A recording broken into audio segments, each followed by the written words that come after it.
Clasping his feet, they did him homage.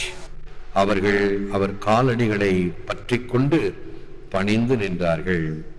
இது கிறிஸ்து வழங்கும் வாழ்வு தரும் நற்செய்தி. கிறிஸ்துவே உமக்கு புகழ். கிறிஸ்துவில் அன்பானவர்களே, அன்பார்ந்த தொலைக்காட்சி நேய விசுவாசிகளே, we are Easter people and Alleluia is our song. நாம் உயிர்ப்பின் மக்கள், அல்லேலூயா என்பது நமது கீதம். அல்லேலூயா என்பதற்கு அர்த்தம் ஆண்டவரை போற்றுங்கள், மகிமைப்படுத்துங்கள். இதுதான் நம்முடைய எழுச்சியின் கீதமாக இருக்க வேண்டும், இருக்கிறது. வழிபாட்டில் அல்லேலூயா கீதம் எப்பொழுதும் பாடப்பட வேண்டும். சில பங்கு கோவில்களிலே பாடுவதற்கு யாரும் இல்லை என்றால் அதை வெறுமனே படிப்பார்கள், அல்லேலூயா அல்லேலூயா அல்லேலூயா என்று. அது அல்ல அதனுடைய அர்த்தம். மகிழ்ச்சியாக பாடப்படுவது அல்லேலூயா கீதம். இந்த ஈஸ்டர் என்பதுதான் நம்முடைய விசுவாச வாழ்வின் மையம், இயேசுவின் உயிர்ப்பு. அதைத்தான் நம் முன்னாள் போப்பாண்டவருடைய வார்த்தைகள் அது. We are an Easter people and our song is Alleluia. You can put truth in a grave, but it won't stay there. You can nail it to the cross and shut it up in a tomb, but it will rise. உண்மையை குழி தோண்டி புதைத்தாலும் அது அங்கே தங்காது. அதை சிலுவையில் அறைந்தாலும் கல்லறையில் மூடினாலும் மீண்டும் உயிர்த்தெழும். அதுதான் ஆண்டவர் இயேசுவின் வாழ்க்கையில் நடந்தது. சிலுவையில் அறைந்து இயேசுவின் வாழ்வை முடித்து விட்டோம் என்று கருதினார்கள். அது நடக்கவில்லை. ஆகவேதான் திறந்த கல்லறை திருச்சபையின் கருவறை என்றும், ஜீசஸ் ஆஃப் நாசரேத் என்ற படத்திலே இயேசுவின் உடலை காணோம் என்றதும் பதைத்துக் கொண்டு ஓடி வந்தவர்கள் அப்போஸ்தலர்கள் மட்டுமல்ல, யாரெல்லாம் சதித்திட்டம் தீட்டி இயேசுவை கொலை தண்டனைக்கு உண்டாக்கினார்களோ அந்த செனட் ஆலோசனை கொடுத்து இப்படி செய்ய வேண்டும் என்று, அதில் தலைமை செனட் மெம்பர் ஓடி வந்து பார்ப்பார், உண்மைதானா என்று.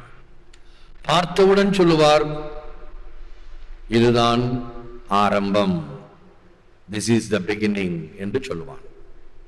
உண்மை அதுதான். இயேசுவினுடைய உயிர்ப்பு தான் இந்த விசுவாச மக்கள் கூட்டத்திற்கு ஆரம்பம். The beginning of the believing people, the believing community, the believing Christians. இந்த உண்மை இன்றும் அது யதார்த்தமாக இருக்கிறது. நாம் தவக்காலத்தினுடைய இறுதி முப்பெரும் விழாக்களை கோலாகலமாக கொண்டாடினோம். இயேசுவினுடைய இறப்பாக இருந்தால் கூட அதைத்தான் பாஸ்கா திருவழி புகழுரையிலே, உன்னை பெறுவதற்காக ஆதாமின் பாவம் நிச்சயமாக தேவைப்பட்டது, ஓ பாக்கியமான குற்றமே என்று ஆதாமின் குற்றத்தை கூட நாம் பாராட்டி போற்றினோம். அதனால் தானே மீட்பரை நாங்கள் பெற முடிந்தது என்பதுதான் அதனுடைய உண்மை. He made us go from slavery to freedom, from darkness to light, from death to life. He is the paschal mystery of our salvation. அவர் நம்மை அடிமைத்தனத்திலிருந்து சுதந்திரத்திற்கும், இருளிலிருந்து ஒளிக்கும், சாவிலிருந்து வாழ்விற்கும் நடத்தினார். அவரே நம் மீட்பின் பாஸ்கா மறைபொருள். நம் முன்னாள் போப்பாண்டவர் போப் பெனடிக்ட் 16 இந்த மறை உண்மைகளை ஆழமாக, the dogmatic truths என்று சொல்லக்கூடிய நம்முடைய வேதத்தினுடைய ஆழ்ந்த சத்தியங்களை தெளிவுபடுத்தியது மட்டுமல்லாமல் பல சர்வ கலாசாலைகளுக்கு சென்று அதை விளக்கி கூறியதிலே ஒரு விற்பனர் துணிந்து தன்னுடைய போப்பாண்டவர் பதவியை ராஜினாமா செய்வதற்கும் துணிந்தவர். அவ்வளவு தூரம் ஒரு தைரியசாலி. அவருடைய வார்த்தைகள், salvation in fact is a gift. It is God's grace, but to have effect in my existence, it requires my consent and acceptance demonstrated in deeds, that is, in the will to live like Jesus, to walk after him. மீட்பு என்பது உண்மையில் ஒரு கொடை, இறைவன் நமக்கு கொடுத்த ஒரு அன்பளிப்பு, கடவுளின் அருள். ஆனால் அது நம் வாழ்வில் வேரோட்டம் பெறுவதற்கு நம்முடைய மன ஒப்புதல் வேண்டும். செயலிலே காட்டக்கூடிய ஒப்புதல் தேவை. அதாவது இயேசுவை போல வாழ்வதும் அவர் பின்னே நடப்பதுமான மன வலிமையே ஆகும். வேரோட்டம், நீரோட்டம் என்று 2 வார்த்தைகள் தமிழில் உண்டு. வேரோட்டம் என்றால் வேர் இன்னும் போய்கொண்டே இருக்கும், இன்னும் உறுதிப்படுத்தும். நீரோட்டம் என்றால் மேலே அந்த தண்ணீர் போய்கொண்டே இருக்கும். அதுதான் நம்முடைய கிறிஸ்தவர்களுடைய அநேகர் வாழ்க்கை. மேலோட்டமா ஈஸ்டர் விழா போச்சு, அடுத்தது பங்கு விழா வருது போச்சு, அடுத்தது கிறிஸ்துமஸ் வருது போச்சு, அடுத்தது மறுபடியும் மறுபடியும் மறுபடியும் மறுபடியும் விழாக்களை கொண்டாடி கொண்டு இருக்கிறோமே. வேரோட்டமாக இன்னும் ஆழமாக நம்முடைய விசுவாசம், அந்த விசுவாசம் என்பது வெறும் வார்த்தையில் அல்ல, செயலிலே காட்டக்கூடிய ஒப்புதல். செயல்படுவேன் என்ற மனவலிமை, the will. இயேசுவை போல நான் வாழ்வேன், இயேசுவின் பின்னால் நடப்பேன் என்ற உறுதிப்பாடு. என்ன ஒரு ஆழ்ந்த கருத்துக்கள் பாருங்கள்.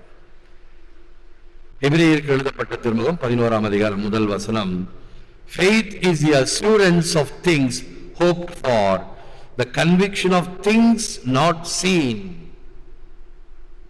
நம்பிக்கை என்பது நாம் எதிர்நோக்கி இருப்பவை கிடைக்கும் என்னும் உறுதி, கண்ணுக்கு புலப்படாதவை பற்றி ஐயமற்ற நிலை.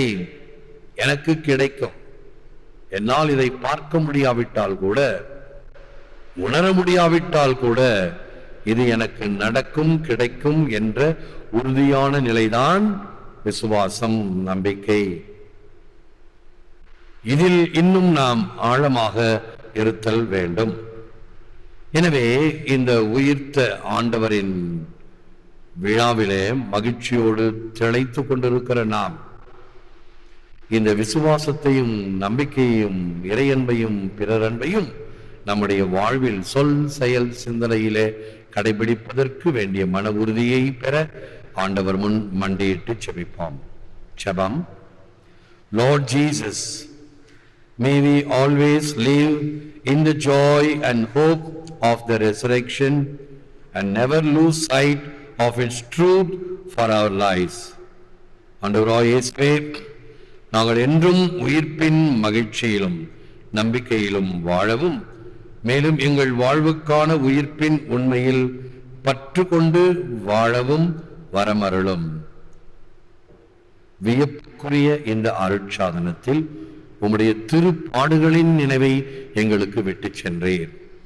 அந்த பாடுகள், மரணம், இவைகளின் வழியாக அந்த உயிர்த்தெழுதலை நாங்கள் மகிழ்ச்சியுடனும் நம்பிக்கையுடனும் உறுதிப்பாட்டுடனும் எங்கள் வாழ்வில் சொல் செயல் சிந்தனையிலே எடுத்துக்காட்டான வாழ்வு வாழவும், பிறருக்கு அதை அறிவிக்கவும் வேண்டிய மன வலிமையை தாரும். நிறைவை தருபவர் நீர்தான். இந்த விசுவாசத்திலே எங்கள் வாழ்வை, எங்கள் குடும்பங்களை, எங்கள் மக்களை உம்முடைய திரு பாதத்தில் சமர்ப்பிக்கின்றோம். ஏற்று வரமருளும் இறைவா, காக்கும் கரங்களினால். ஆமென், ஆமென்.